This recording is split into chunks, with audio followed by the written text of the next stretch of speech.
السلام عليكم ورحمة الله تعالى وبركاته، صلى الله على سيدنا محمد وعلى آله وصحبه وسلم. اليوم إن شاء الله جيتكم بقصة من الواقع، واقعية ولكنها فيها كثير من الألم. لذلك وفيها شاب مراهق لا يتجاوز 16 من عمره.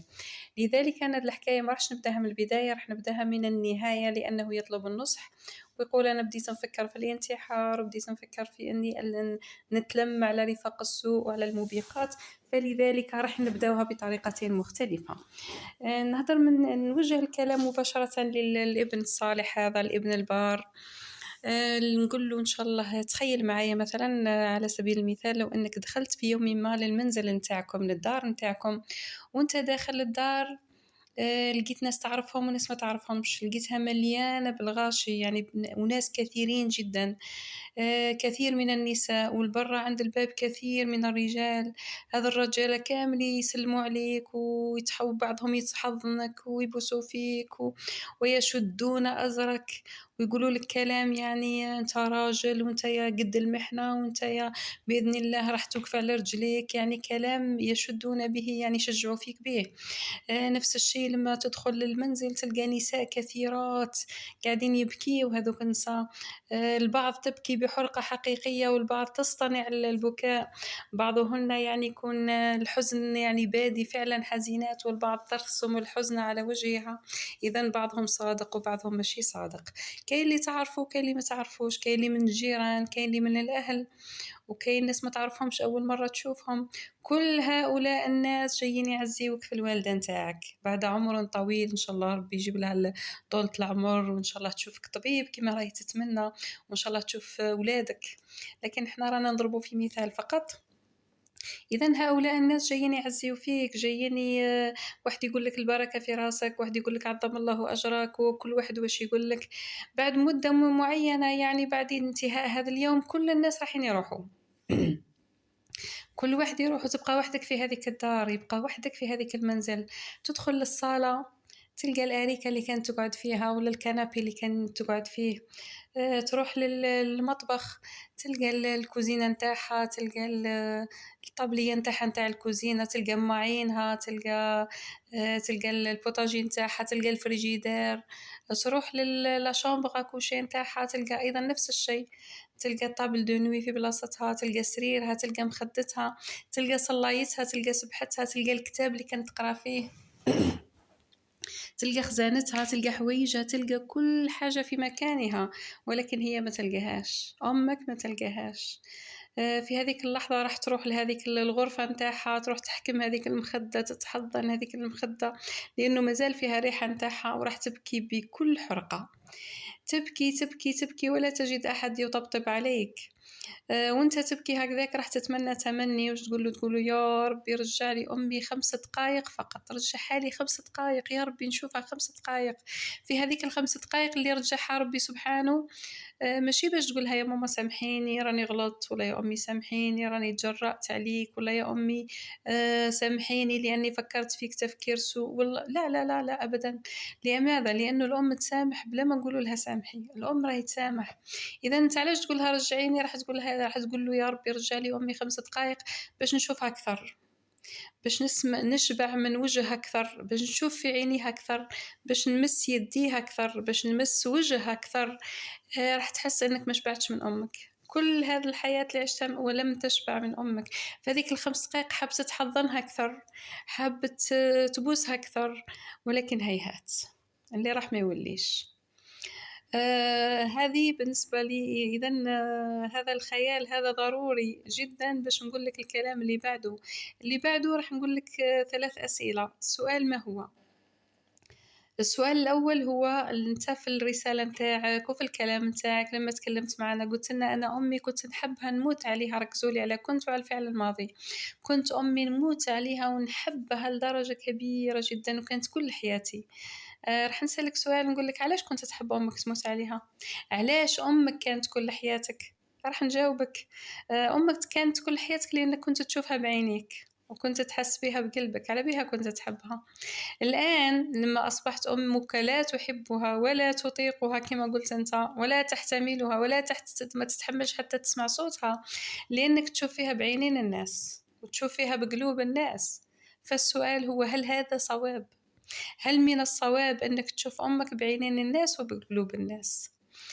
سؤال ثاني، هؤلاء الناس اللي جاو دخلوا بينك وبين أمك وتحولت من ابن بار محب لأمه إلى ابن عاق لا يحب أمه، هؤلاء الناس اللي رجعوا للماضي وبدأوا يحفروا في الماضي نتاعك ورجعوا 15 سنة و16 و20 سنة للوراء، يقولوا لك أحاديث الله أعلم إذا كانت صادقة أو كاذبة. هؤلاء الناس من قال لك أنهم آنذاك يعني 20 سنة للور و15 سنة للور و16 سنة للور، شكون قال لك باللي آنذاك كانوا ملائكة منزلين يفعلون ما يؤمرون ولا يعصون الله أبدا؟ شكون قال لك؟ شكون قال لك باللي هاد الناس ما كانوش أسوأ؟ كل ما في الأمر أنهم لم يجدوا إنسان هكذا قاعد يجبد لهم في الأرشيف نتاعهم. السؤال الثالث أيضا، هؤلاء الناس اللي جاوا دخلوا بينك وبين أمك، اللي زرعوا الشك في قلبك، اللي خلاوك تولي تكره أمك بعد حب لها، شكون اللي عطاهم هذا الحق؟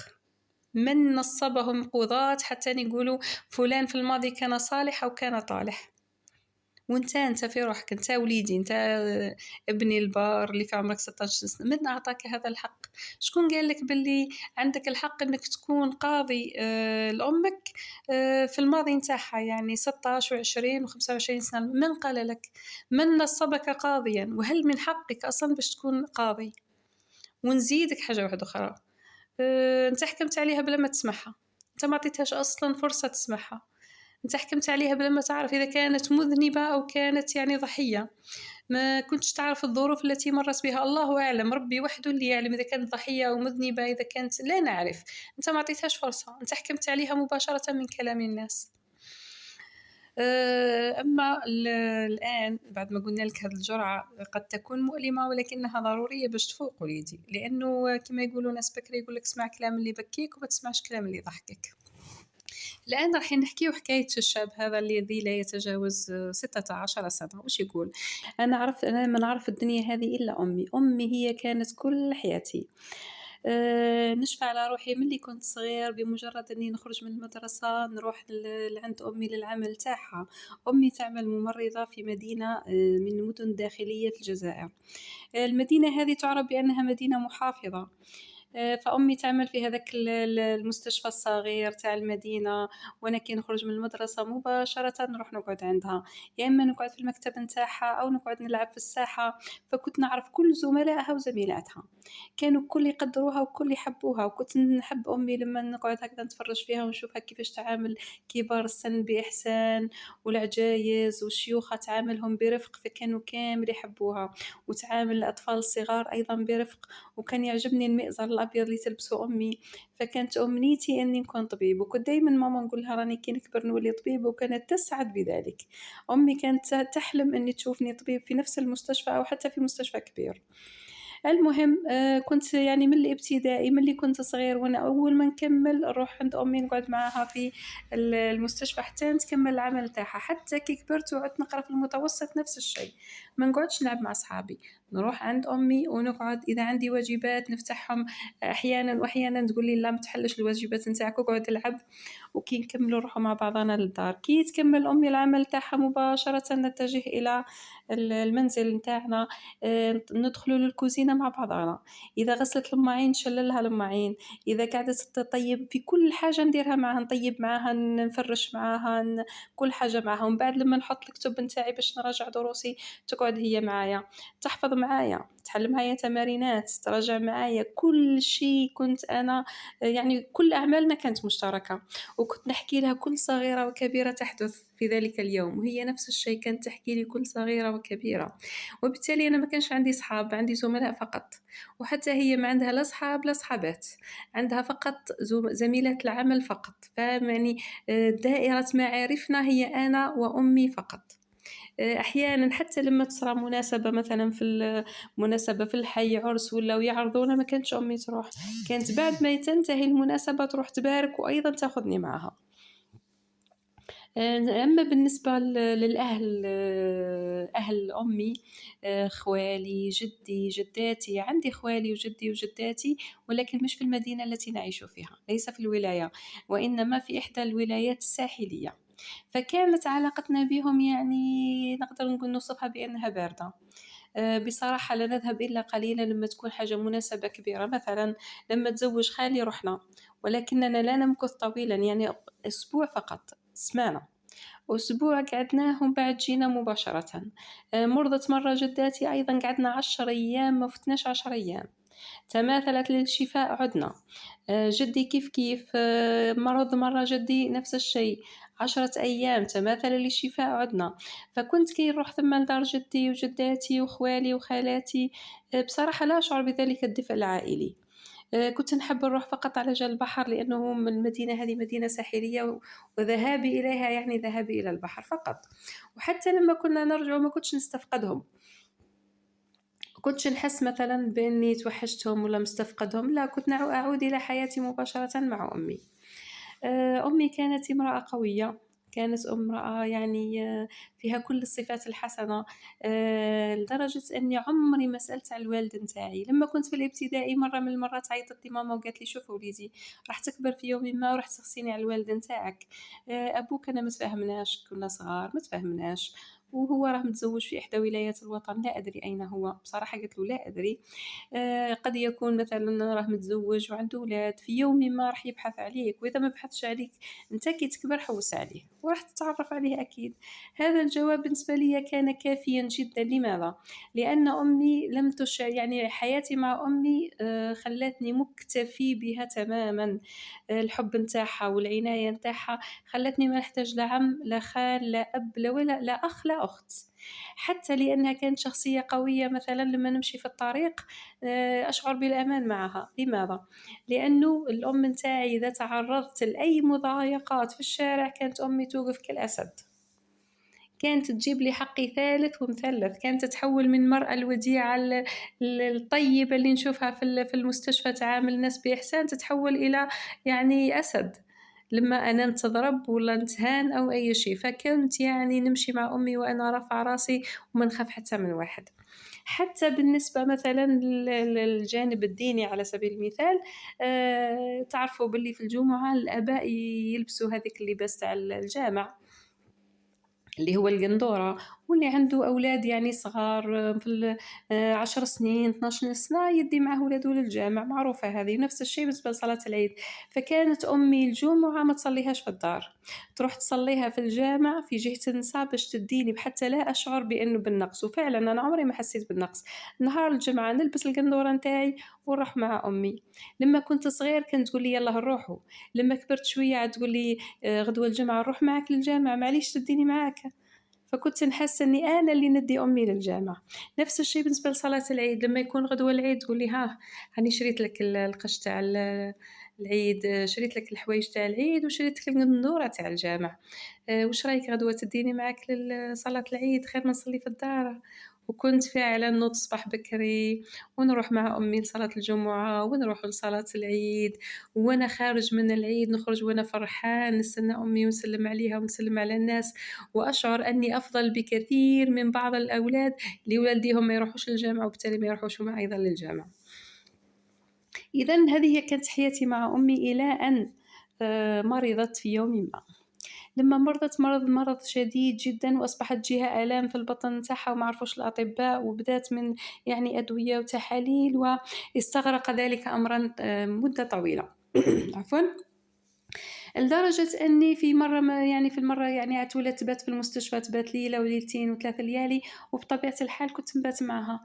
كل ما تبات أمي في المستشفى كنت نبات عند راسها، أنا اللي نعطيها الدواء، أنا اللي نوضها، أنا اللي نمشيها، وكنت أفعل ذلك بكل حب وبكل امتنان ولا أشعر بالتذمر. أنا المهم أن أقعد مع أمي فقط.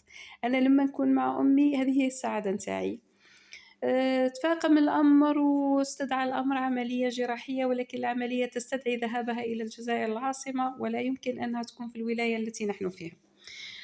تزامن ذلك مع الدخول المدرسي، وكان أنا ذلك عمري تقريبا 14-15 سنة، يعني العام اللي نعدي فيه الأهلية، عام الرابعة متوسط. فالأم نتاعي قالت لي لا وليدي ما تقدش تروح معايا، وقرايتك ومستقبلك ووعدتني باش تعود طبيب، إن شاء الله نروح ندير العملية ما نطولش ونجي. كلها أسبوعين 3 أسابيع على الأكثر، إذا كثّرت 4 أسابيع وراح نرجع. وأنت راك كبرت وأنا علمتك كيفاش تدخل وحدك، كيفاش تقوم بأعمالك لوحدك والتليفون ما بيناتنا. وفعلًا ذهبت أمي وكانت أول مرة أمي تفارقني. ما نقدرش نوصف لكم هذيك الليلة كنت ديتها كلها بكي، قعدت نبكي حتى نوض الصباح وأنا نبكي على أمي. لكن التليفون خفف عليا، صباح نكلمها، العشية نكلمها، في كل وقت نكلمها. لكن بُعد أمي عني خلّاني أحتك بالمجتمع، خلّاني نعود نخرج أكثر، نلتقي ببعض ال ال ال ال يعني نلعب مع الولاد إلى غير ذلك. وفي هذاك الأسبوع الأول نتاع الغياب نتاع أمي ولاو ناس يجيوني يسقسيوني على الأم نتاعي، ها أمك واش راهي لاباس درت العملية والّا مازال؟ نقول لهم قريب إن شاء الله. يعاودوا لها كامل التحاليل ويعاودوا لها الراديوات في الجزائر العاصمة ومن بعد يديروا لها إن شاء الله العملية. فكان البعض يأتون، بعضهم نعرفهم كاين اللي ما نعرفهمش، يجيو يسقسيوني ويسألوني على الوالدة نتاعي. احتكاكي بهؤلاء الأشخاص يعني في البداية كانت أسئلة عادية، لكن شيئًا فشيئًا بدأت أسئلتهم تتغير، وبدأت أسئلتهم يعني تروح لأشياء لا تهمهم، مثل ماذا؟ هيه نتايا دوك راك وحدك، جدك علاه ما جاش؟ جداتك علاه ما جاتش؟ خوالك علاه ما جاوش؟ خالاتك علاه ما جاوش قعدوا معاك؟ كيفاش خوالك وخالاتك يكلموا أم وجدك وجدات يكلموها في التليفون ويكلموك في التليفون فقط مثل الغرباء؟ يعني المفروض هذا هو اليوم اللي تلقى فيه جدك وتلقى فيه جداتك. والأب نتاعك علاش عمره ما سأل عليك؟ وينو أبك؟ المفروض الآن يظهر، الآن وقته. وبدأوا يسألوا أسئلة ويتعمقون في الأسئلة حتى وصلوا لي، خلوني نفكر في أشياء عمري ما فكرت فيها. بدأ الشك يتسرب، يعني هُم كانوا حابين يوصلوا بهذه الأسئلة إلى التشكيك في نسبي، وفعلًا وصلوا لهذا الكارثة هذه. وبديت نفكر في أشياء عمري ما فكرت فيها، وبديت نقول صح جدي علاه ما يجيش، جدتي علاه ما جاتش، علاش كي نروحوا علاقتنا باردة معاهم، علاش عمري ما حسيت بهذاك الدفء الأسري. ورُحت في يوم من الأيام بعد هذه الأسئلة المسمومة إن صح التعبير، رُحت للخزانة نتاع الأم نتاعي، الخزانة اللي هي الدولاب اللي هي الجاردروب، وبديت نقلّب نحوّس ممكن نلقى صورة في صغري مع أبي، والّا صورة مع خالي وأنا صغير يعني بيبي. والو أبدًا، ما في، كل الصور نتاعي أنا وأمي فقط، ما فيش حتى مع جدي وأنا صغير ما كانش، مع جداتي وأنا صغير ما كانش، مع يعني بدأ الشك يتسرب إلى ذهني. وكل ما كان الشك يعني يتسرب للجسم نتاعي وللنفس نتاعي، كل ما كان الحب نتاع أمي يتضاءل حتى اختفى تمامًا. لمّا يعني هذه بداية الأسبوع الأول والثاني، يعني ما جا يجي الأسبوع الثالث كنت خلاص أمي هذه لا أطيقها، وليت ما نحملهاش، حتى تكلم في التليفون ماذا بيا ما نهدرش معاها، نجاوبها بسرعة، هيه راني لاباس راني خارج ونكبي عليها. حست بأنه فيه تغيير ولكنني لم أقل شيئًا. عادت الأم نتاعي، رجعت للدار، رُحت استقبلتها، جات زميلتها ورُحت واستقبلتها، ولكن استقبالي لها كان باردًا. سلمت عليها ببرود وحست إنه فيه تغيير. لمّا رجعنا للبيت رحت للغرفة نتاعها، لمّا تكون أمي مريضة نرقد معاها في غرفتها. لأ، هاد المرة ما رقدتش في غرفتها، خليتها وحدها ورحت للغرفة نتاعي وغلقت على روحي. حاولت أنها تتكلم معايا، لم أعطيها يعني ولا فرصة للكلام. أصبحت لا أطيقها، وليت أمي ما نحملش صوتها، ما نحملهاش يعني لا أطيقها، ما نحملش صوتها، ما نحبهاش تتكلم معايا، تعيط لي ما نجاوبهاش، تكلمني في التليفون ما نرفدش عليها. أصبحت كثير الخروج إلى الشارع. بصراحة أنا في دوامة. أنا فكرة أني مجهول النسب، فكرة أني ابن بلا أب، هذه الفكرة سيطرت عليَّ وخلتني نكره الدنيا ونكره الحياة ونكره أمي ونكره كل شيء ونفكر في الانتحار. إذًا هنا تنتهي القصة نتاع الابن البار، وأنا مصرة أني نوصفه على أنه بار لأنك فعلًا بار، أنت ابن بار. فما تخليش كلام بعض المغرضين والناس اللي مستحيل هذا الناس يكونوا يحبوك، مستحيل يحبوك ولا يحبوا أمك، يحولوك إلى ابن عاق. وهذا العقوق هذا هو أبعد شيء بالنسبة ليك، يعني كل التفاصيل اللي كنت تحكي عليها تفاصيل رائعة، تفاصيل نتاع طفل بار، وأنه أمك كبراتك وصبرت عليك، وكما يقولوا ناس إخواننا في سوريا كبراتك كل شبر بنذر. باش تلقاك اليوم، أمك محتاجتك اليوم وهي مريضة، محتاجاتك غدوة لمّا تكبر. واش نقول لك أوليدي، عاود ارجع لبداية الفيديو، عاود تخيّل هذيك الصورة يعني اللي في يوم ما راح تحدث، في يوم ما راح تلقى روحك وحدك وراح تندم على كل شي درتو، تندم على كل كلمة قُلتها. إن شاء الله يا وليدي كيما قُلنا لك في بداية الفيديو، تشوف أمك بعينيك، تشوف أمك بقلبك. هذا الكلام القذر تروح تكتبه في ورقة وترميه، تحرقه وترميه. الكلام اللي يوصل لك عن طريق الشك وعن طريق الكلام المغرض، اكتبه في ورقة وحرق هذيك الورقة. أمك هي اللي شفتها بعينيك، أمك هي اللي شفتها بقلبك، أمك هي اللي عشت معاها وتعرفها، هذيك هي أمك. أما المرأة التي يحاولون أن يصورونها لك، هذيك امرأة أخرى. والله أعلم. أنا قلنا لك يا ولادي ما نقدروش نحكموا على رواحنا، يعني ما نقدروش نحكموا على واحد بلا ما نسمعوه. والله أعلم يعني الإنسان في زمن ما كيفاش كانت ظروفه، ربي وحده اللي يعلم. وأنا يعني إذا أختي إذا حبيت تسمع كلامي، ما تسألهاش أصلًا، لا تسأل أمك، أقبل أمك كيما هي، حبها كيما هي، عيش معاها كيما هي. أنت راك تشوف فيها امرأة مصلية، راك تشوف فيها امرأة يعني فاضلة، خلاص هذه هي أمك، هذه هي الحقيقة. الحقيقة هي اللي راك تشوفيها بعينيك ماشي بعينين الناس.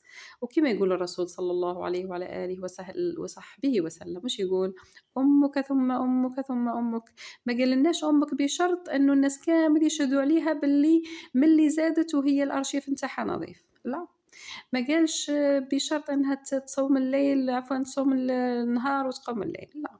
لمجرد أنها أمك فهي أحق الناس بصحبتك. لأن حب الأم ووجود الأم في حياتنا هو شيء رائع وشيء جميل، لا نعرف قيمته إلا حتى نفقد الأم نتاعنا. إن شاء الله وليدي، كلامي هذا راهو كان دواء. وإن شاء الله فكرة الانتحار هذه تنحيها، ترجع لقرايتك، لأنك كتبت لنا في إنه تقهقر المستوى نتاعك نتيجة هذه الأفكار السيئة. راح تقدر ترجع للمستوى نتاعك وأفضل، تعيش مع أمك حياة هادئة، حياة جميلة كيما كنتوا عايشين، تولي طبيب، تزوج، تفرح، تملا لها الدار بالبنون والبنات. وأنا متأكدة بأنه أنت ابن بار وستبقى ابن بار إن شاء الله. كما نقولوا، اليوم راهو خير من يامس، يامس خير من غدوة خير من اليوم. السلام عليكم ورحمة الله وبركاته.